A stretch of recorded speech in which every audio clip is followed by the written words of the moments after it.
সারা দেশে নির্বাচিত গীতিকারদের নিয়ে একটা ওয়ার্কশপ হয়েছিল মাসব্যাপী।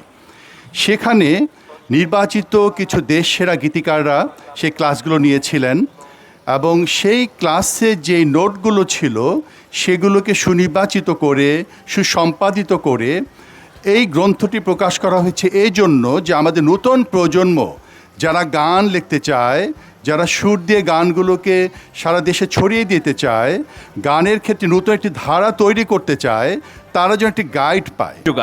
আজকে দেশজ যে ঐতিহাসিক কাজটি করলো, এটা নিঃসন্দেহে আশাবাদী বা আশাব্যঞ্জক।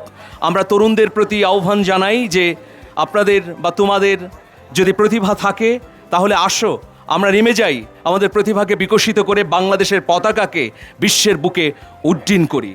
Save the world and humanity, stop genocide, cruelty, নানা যুদ্ধ নয় আর সন্ত্রাস নয়, পৃথিবীকে হতে দাও শান্তি বলয়, নানা যুদ্ধ নয় আর সন্ত্রাস নয়, পৃথিবীকে হতে দাও শান্তি বলয়। দেশজ প্রকাশনকে অত্যন্ত ধন্যবাদ।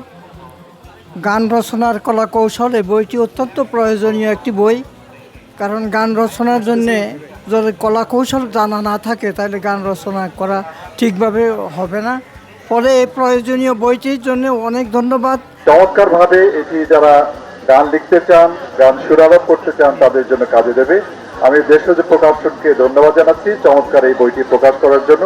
একটি গানের তিনটি জিনিস, একটা হচ্ছে গানের কথা, কণ্ঠস্বর এবং সুর, এই তিনটির সমন্বয়ের কিন্তু আপনার গান গীত হয় এবং মানুষের মনে হচ্ছে স্থায়ী লাভ করে।